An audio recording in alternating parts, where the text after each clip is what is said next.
The morning of June 4th, 1942. Lieutenant Dick Best pulls his Douglas SBD Dauntless into a 70-degree dive at 14,000 feet. Below him, the Japanese carrier Akagi flagship of Admiral Nagumo's striking force cuts through the Pacific at 30 knots, her flight deck crowded with aircraft being rearmed.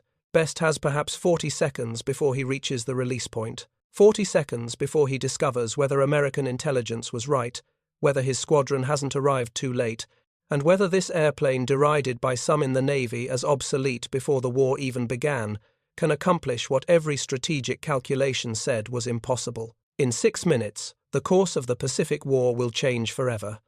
But Richard Best doesn't know that yet. Right now, he's fighting his controls, watching his altimeter unwind, and trying not to think about the fact that he's diving into the most concentrated anti-aircraft fire ever assembled on the open ocean.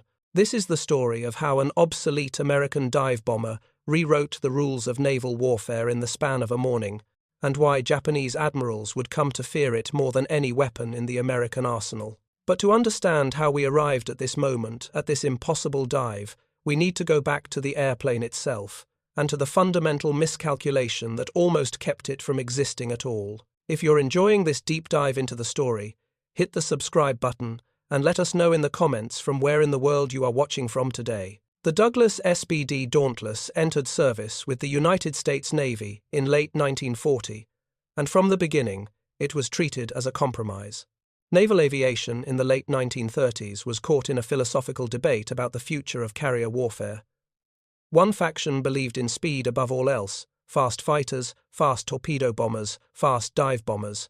The other faction, influenced heavily by Marine Corps aviators who'd used dive bombing in Nicaragua, believed in accuracy and reliability. The SBD Dauntless was firmly in the second camp, and it paid a price for that allegiance. The specifications tell the story. Maximum speed, 252 miles per hour at 14,000 feet. By contrast, the Japanese Val dive bomber could reach 267 miles per hour, and newer American designs on the drawing board promised speeds approaching 300. The Dauntless had a combat range of just 456 miles, with a standard bomb load adequate for defensive patrols, but limiting for offensive operations. Its climb rate was unimpressive. It lacked self-sealing fuel tanks in early models, and perhaps most damningly, it looked the part of an also-ran, a stocky, angular aircraft with fixed landing gear that betrayed its design philosophy of stability over speed. By the time the Japanese attacked Pearl Harbor on December 7, 1941, aviation journals and Navy scuttlebutt had already begun to write the SBD's obituary. The Curtiss SB-2C Helldiver was in development faster, more heavily armed, capable of carrying twice the bomb load. The Dauntless, military analysts suggested, would serve as a stopgap measure until newer, more capable aircraft could reach the fleet. Some in the Navy's Bureau of Aeronautics privately questioned whether the plane should be manufactured in large numbers at all. This assessment wasn't entirely unfair. The Dauntless had real limitations. Its fixed landing gear created drag that no amount of engine power could overcome. The aircraft's dive brakes perforated panels that extended from the wings to slow the airplane during its attack. Dive were ingenious, but added weight and complexity. And while the plane's two-man crew appreciated the reliability of its Wright Cyclone engine, they also knew that reliability couldn't outrun a zero in a dogfight. But there were characteristics of the SBD that didn't appear in specification sheets, qualities that could only be understood through experience.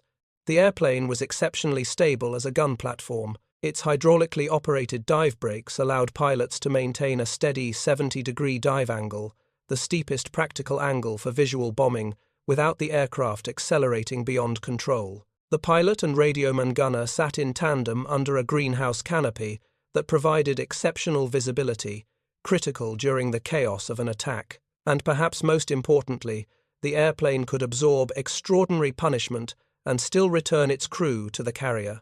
These qualities mattered less in peacetime training exercises than they would in combat, and so, when the war began, the Dauntless entered service, carrying not just its bombs and ammunition, but also the Navy's low expectations. The Japanese, meanwhile, had built their own dive bomber doctrine around entirely different principles. The Aichi D-3A Allied codename VAL represented the Imperial Japanese Navy's vision of naval air power, faster than the Dauntless, with retractable landing gear and a more powerful engine.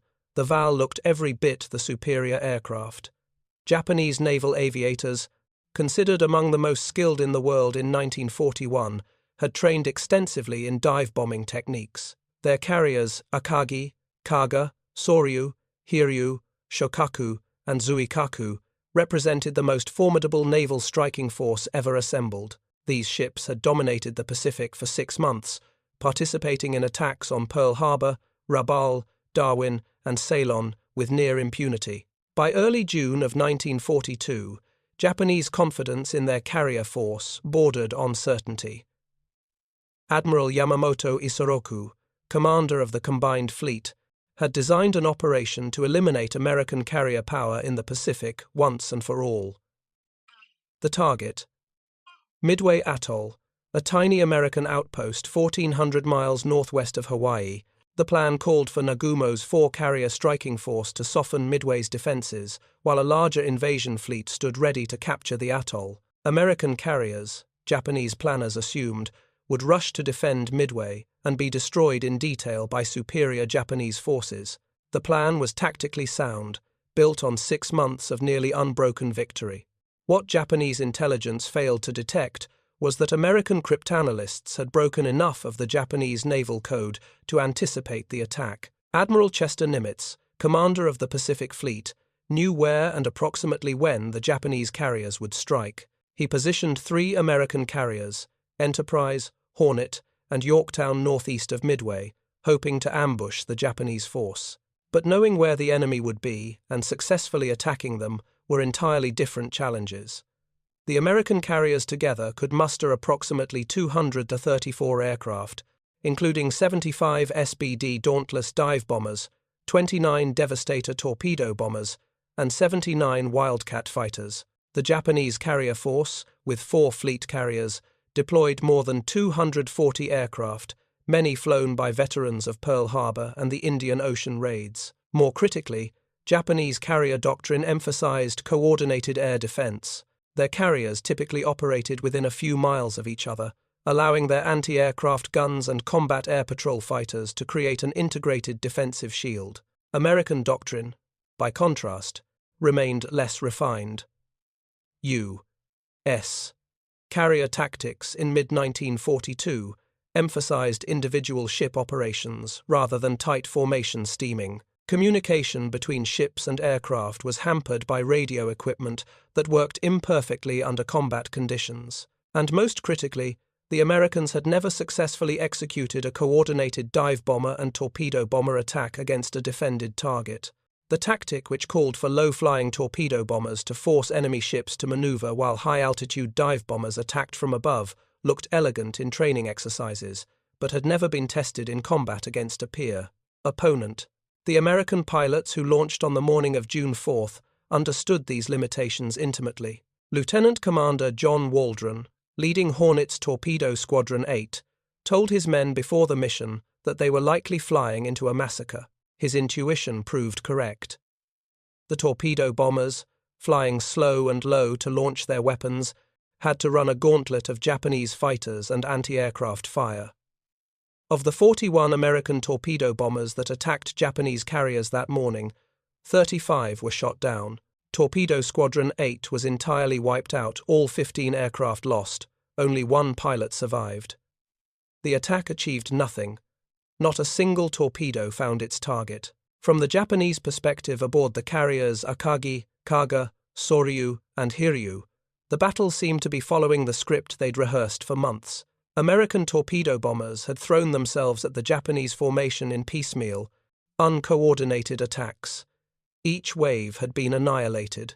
Japanese fighters, the famed A6M0, had performed magnificently, shooting down torpedo bombers with casual efficiency. By 10:15 that morning, Admiral Nagumo could be forgiven for thinking the Americans had already exhausted their striking power. He was wrong. While Japanese fighters concentrated at low altitude, hunting the last of the torpedo bombers, the American dive bombers were still searching for the Japanese fleet, burning fuel, some of their crews fearing they'd missed their target entirely. Enterprise's Bombing Squadron 6 and Scouting Squadron 6, along with Yorktown's Bombing Squadron 3, had become separated during the flight to the target area. Radio communication was sporadic.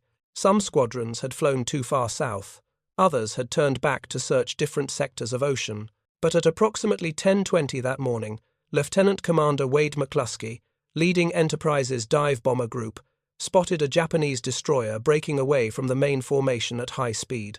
The destroyer was racing to rejoin the fleet after conducting an anti-submarine patrol. McCluskey gambled that the destroyer's course would lead him to the Japanese carriers.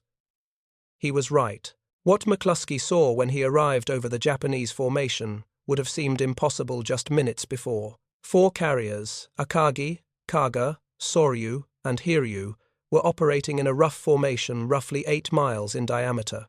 Their flight decks were crowded with aircraft being rearmed and refueled. The morning's attacks on Midway had expended most of the Japanese force's ordnance, and deck crews were frantically swapping bombs and torpedoes as intelligence reports indicated American carriers might be in the area. Fuel lines snaked across the deck. Armed aircraft sat wingtip to wingtip.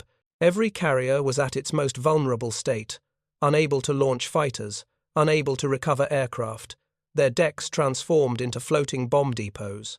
McCluskey had 37 SBD Dauntless dive bombers. By chance, by fortune or providence, depending on one's perspective, Yorktown's Bombing Squadron 3 arrived at almost exactly the same moment from a different direction.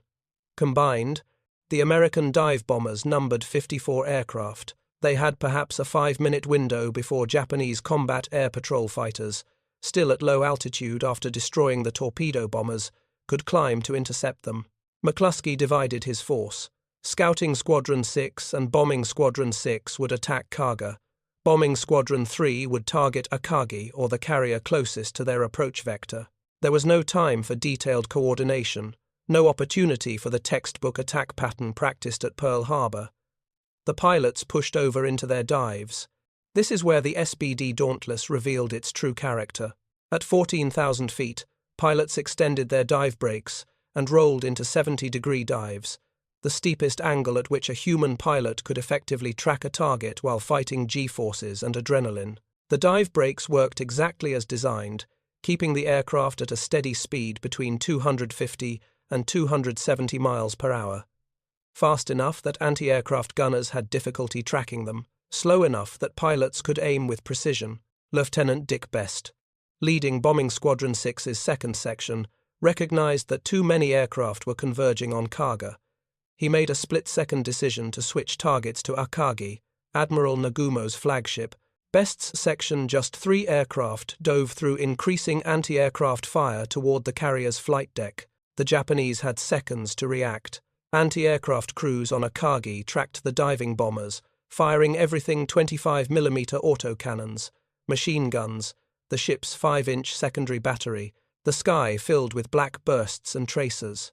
But the SBD Dauntless, diving at 70 degrees, presented a constantly shifting target. Pilots released their 1,000-pound bombs at approximately 2,000 feet, low enough that the bomb's trajectory remained stable, high enough that they could pull out of the dive before hitting the water. Best's bomb struck Akagi amidships, penetrating to the hangar deck, where aircraft loaded with torpedoes and bombs were staged for launch. The explosion touched off aviation fuel and ordnance in a chain reaction. Within seconds, fires were raging through the ship's interior. On Kaga, pilots from Enterprise's Scouting Squadron 6 achieved similar results. Multiple bombs struck the carrier's deck and superstructure. One bomb detonated in almost exactly the same location as Best's hit on Akagi, among armed and fueled aircraft on the hangar deck. The resulting fires proved impossible to control. Yorktown's Bombing Squadron 3, attacking from a different vector, targeted Soryu. Lieutenant Commander Maxwell Leslie led his squadron in a textbook attack. At least 3 bombs struck the carrier, again initiating fires among aircraft being armed for launch. The entire attack sequence from first bomb release to last lasted approximately 6 minutes. In that brief window, 3 of Admiral Nagumo's 4 carriers had been transformed from offensive weapons into floating infernos. American dive bomber pilots, pulling out of their attacks and racing for the relative safety of open ocean, looked back to see all 3 carriers burning, smoke rising thousands of feet into the air. The crews aboard those carriers fought desperately to control the fires. On Akagi, damage control parties managed to suppress some blazes, but explosions continued as ordnance cooked off in the intense heat. Kaga's situation was even worse. The carrier's steering was damaged, and she began circling uncontrollably while fires consumed her.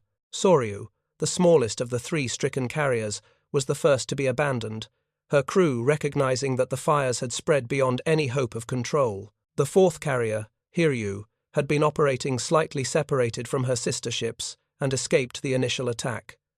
Japanese commanders aboard Hiryu immediately launched a counterstrike against Yorktown, achieving several bomb and torpedo hits that would eventually sink the American carrier. But Enterprise and Hornet remained operational, and later that afternoon, American dive bombers found Hiryu and subjected her to the same treatment her sister ships had received. By evening of June 4th, all 4 Japanese carriers were either sinking or abandoned. The strategic implications were immediate and irreversible. Japan's carrier aviation had been built around an elite corps of experienced pilots and specialized carrier maintenance crews. The loss of 4 carriers in a single day didn't just eliminate ships, it eliminated the infrastructure of skilled personnel that had taken years to develop. Pilots died with their ships or were shot down during the battle. Experienced deck crews, mechanics, and ordnance handlers went down with the carriers. This wasn't a loss that could be replaced by building new ships. The human expertise was simply gone. American losses, by contrast, were severe but sustainable. Yorktown sank, and the torpedo squadrons had been decimated, but most of the dive bomber pilots survived. The SBD Dauntless, despite its obsolete reputation, had proven that it could sustain battle damage and still return its crew to the carrier.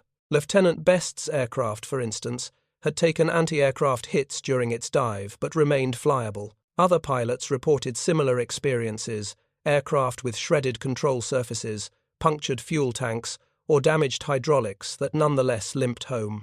If you find this story engaging, please take a moment to subscribe and enable notifications. It helps us continue producing in-depth content like this.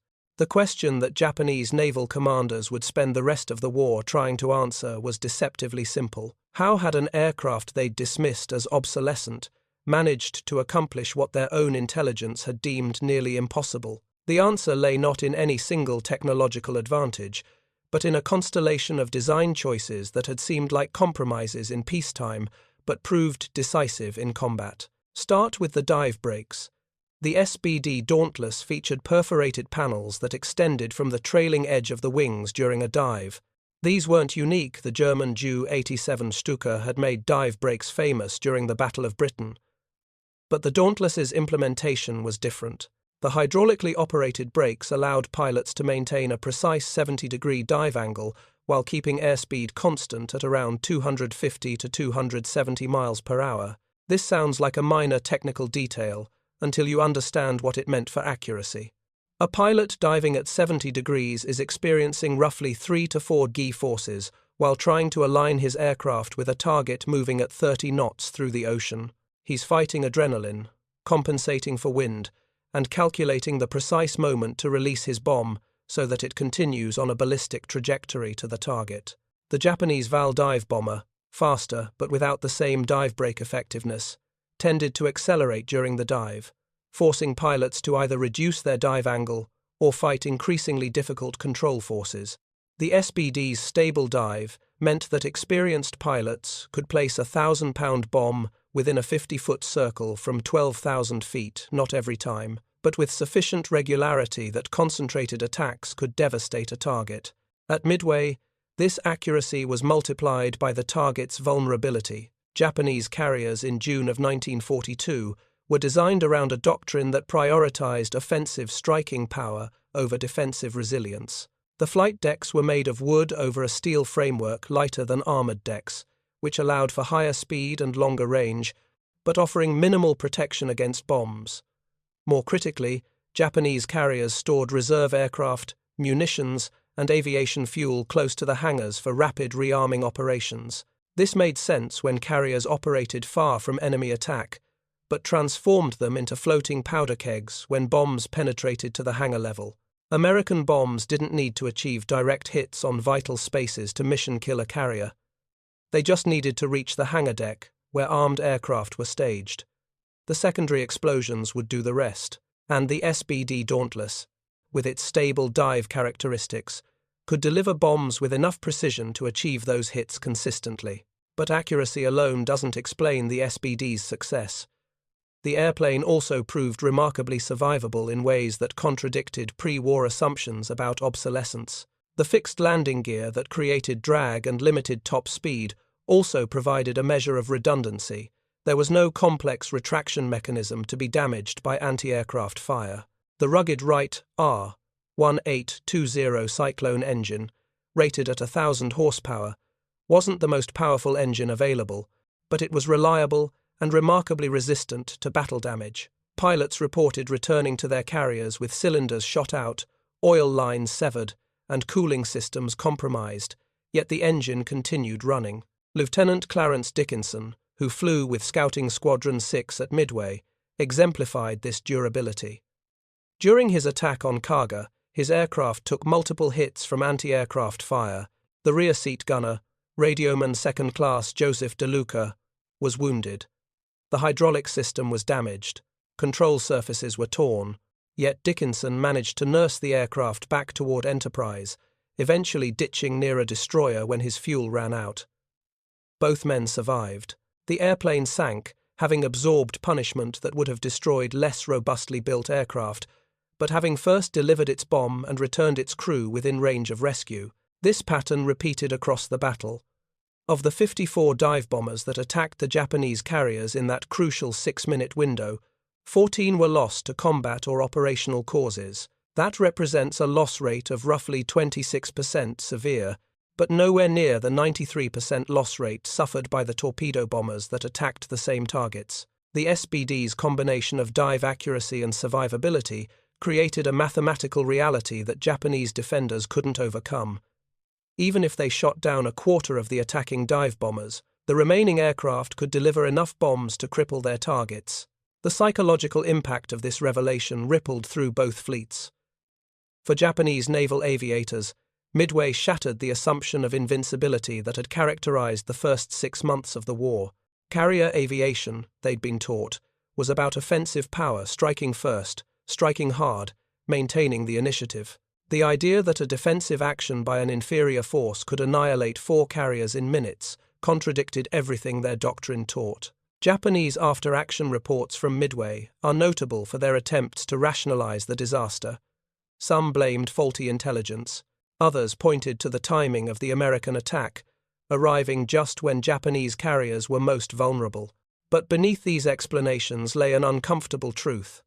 The Americans had executed a strike that Japanese doctrine insisted should be impossible. For American naval aviators, Midway validated a dive bomber doctrine that had been questioned by proponents of faster, more modern aircraft. The SBD wasn't obsolete, it was optimized for a specific mission profile that happened to be exactly what carrier warfare required. This realization would influence American aircraft design for the remainder of the war. The Curtiss SB-2C Helldiver, which entered service in late 1942 as the Dauntless's replacement, was faster and could carry a heavier bomb load. But it was also more complex, harder to maintain, and less forgiving of pilot error. Many experienced dive bomber pilots preferred the older Dauntless, and Marine Corps squadrons continued flying SBDs into 1944, specifically because the aircraft's handling characteristics were superior for the close air support mission. The Battle of Midway was not, however, the end of the SBD's combat career. It was, in many ways, the beginning of a recognition that would only deepen as the war continued. Over the next 3 years, SBD Dauntless aircraft would sink more enemy shipping tonnage than any other Allied aircraft. They would provide critical close air support during amphibious landings from Guadalcanal to the Philippines, and they would continue to demonstrate that the characteristics derided as obsolete in peacetime stability, reliability, ruggedness, were precisely what naval aviation required in sustained combat operations. Consider the Guadalcanal campaign that began in August of 1942.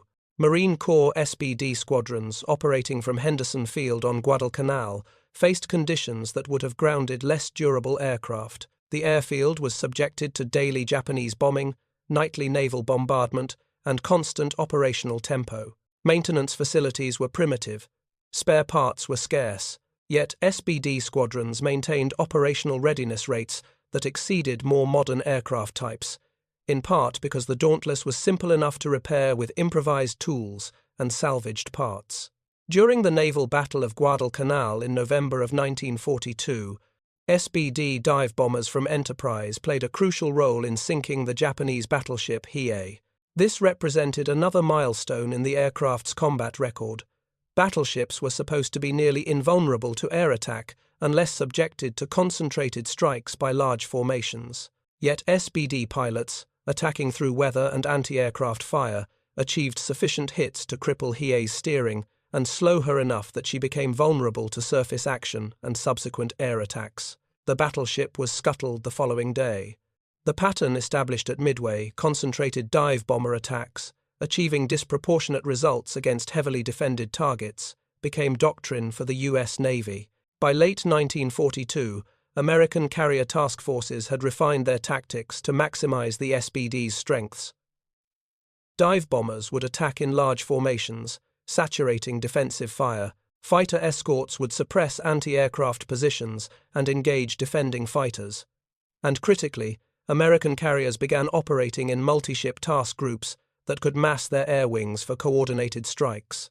Japanese carriers, by contrast, never fully recovered from Midway. The loss of experienced pilots and deck crews created a training deficit that Japanese naval aviation could never overcome. New pilots received abbreviated training compared to their predecessors.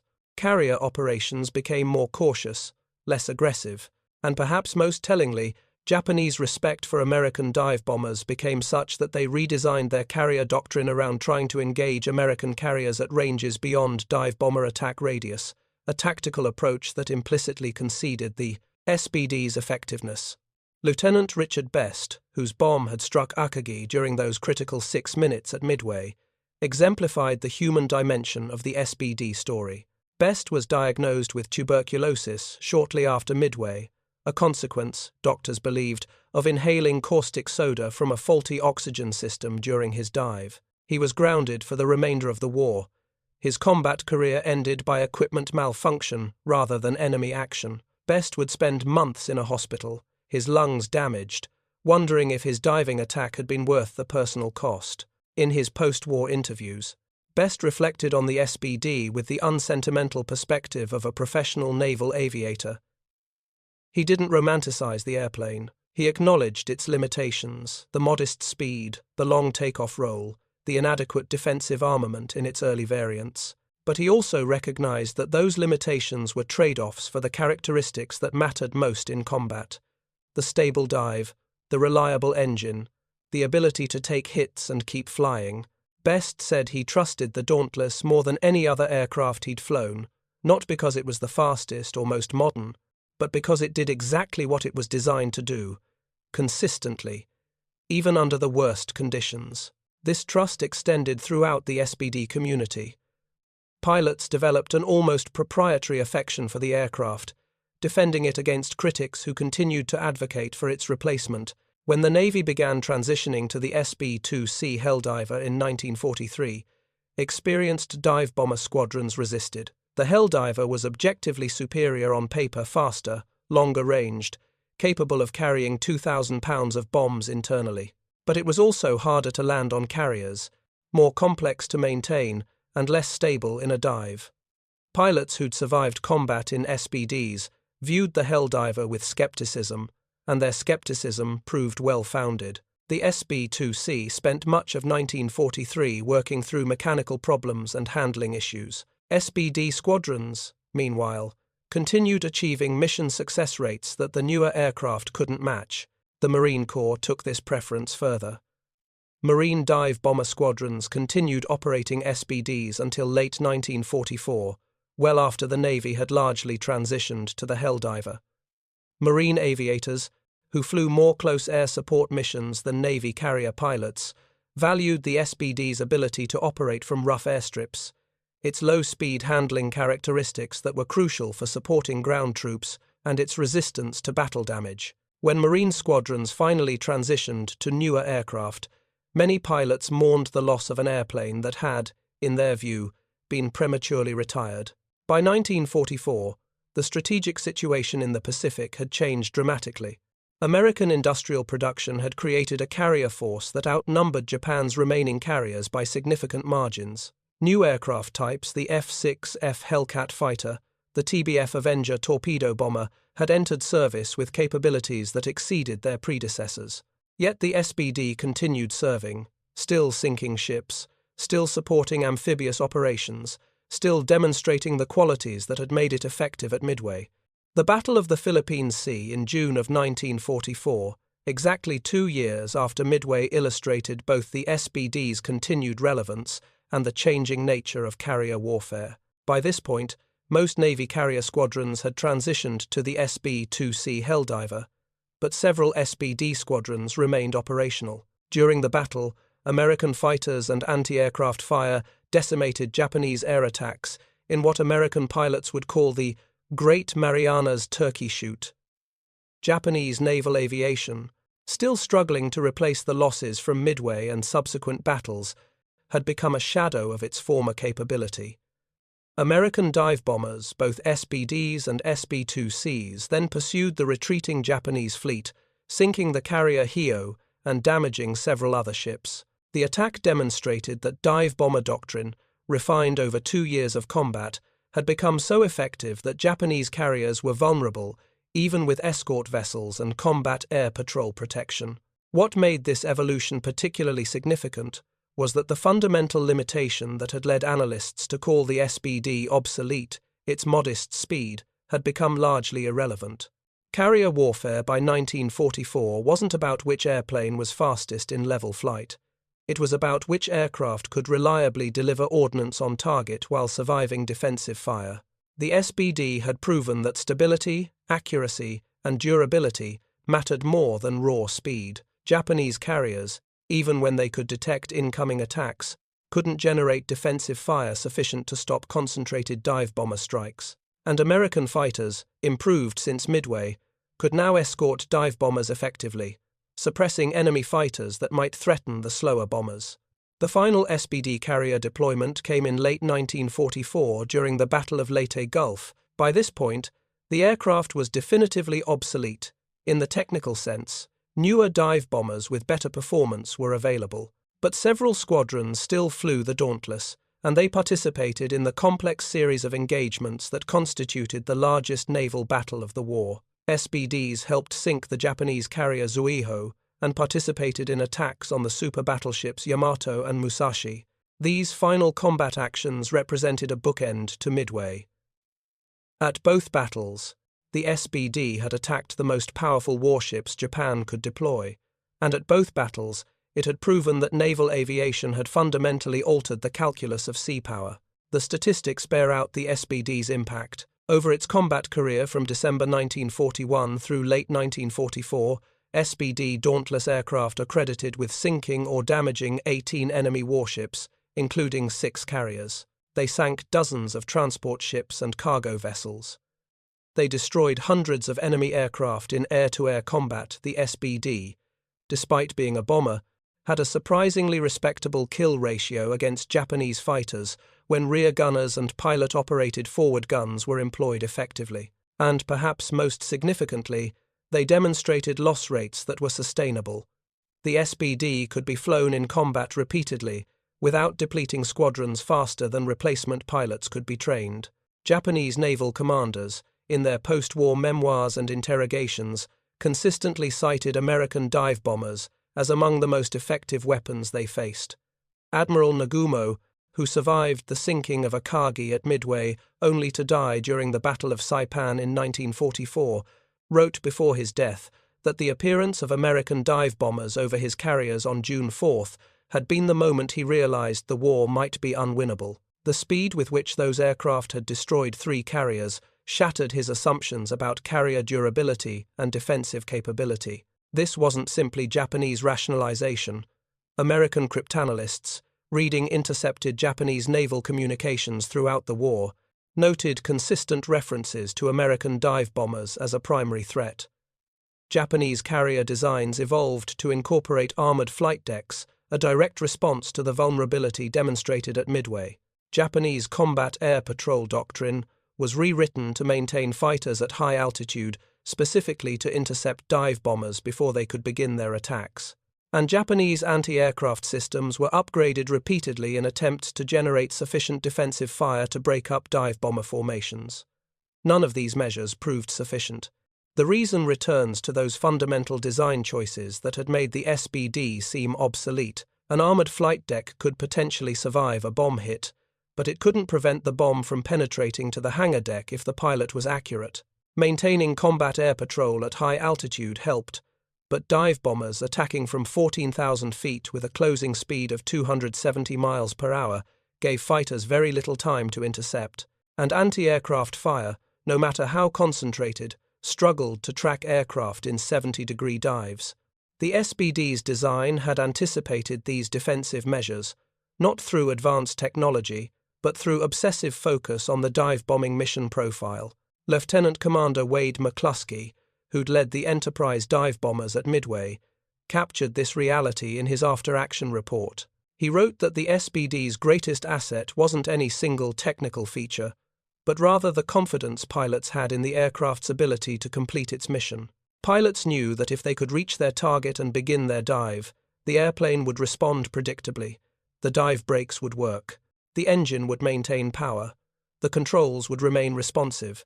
This psychological confidence, McCluskey argued, was worth more than an extra 20 miles per hour of speed because it allowed pilots to focus entirely on hitting their target rather than wrestling with their aircraft. This confidence became self-reinforcing. Pilots who survived combat in SBDs became instructors who trained new pilots.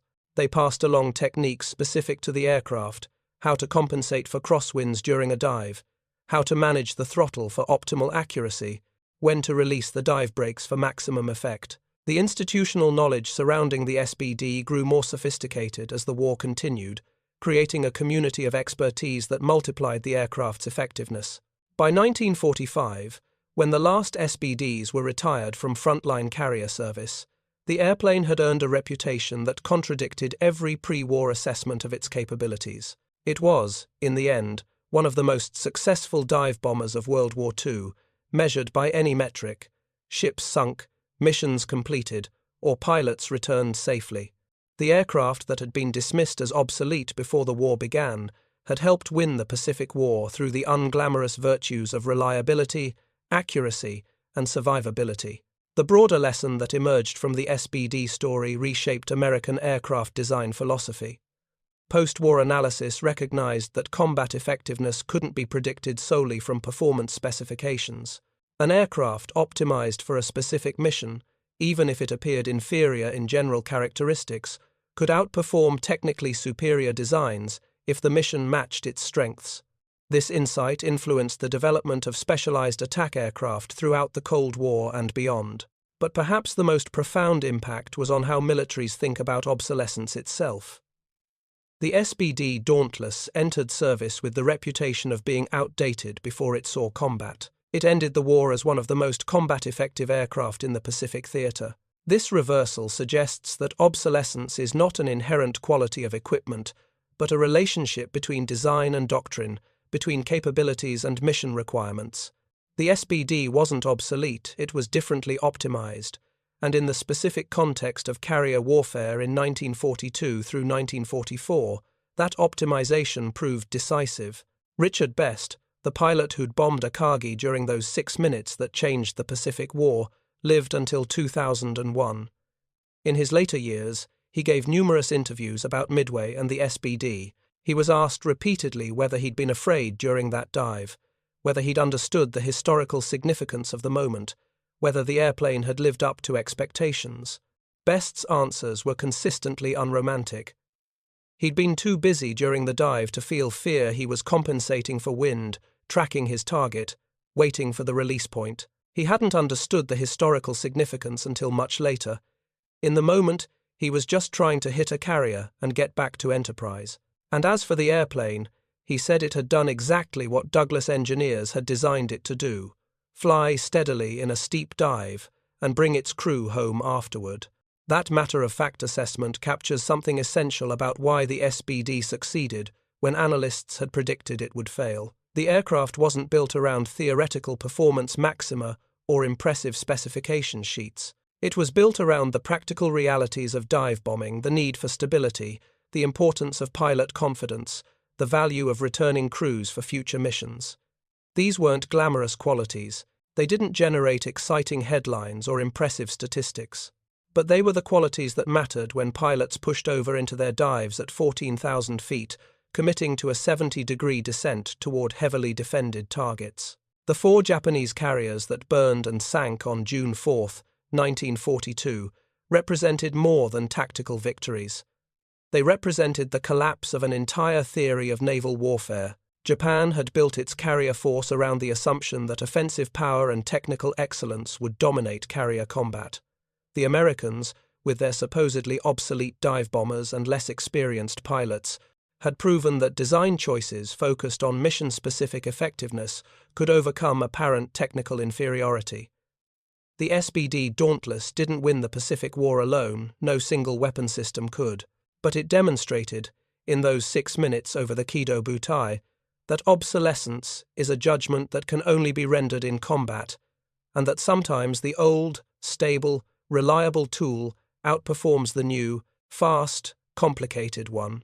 Japanese admirals learned to fear the SBD not because it was technologically advanced, but because it was exactly adequate for its purpose. It could find carriers. It could dive steeply enough to be hard to shoot down. It could hit what it aimed at, and it could survive long enough to do it again. In the end, those capabilities, dismissed as unimpressive in peacetime, proved to be exactly what carrier warfare required. The airplane that was supposed to be obsolete before the war began helped win that war, one stable, 70-degree dive at a time. Thank you for watching. For more detailed historical breakdowns, check out the other videos on your screen now, and don't forget to subscribe.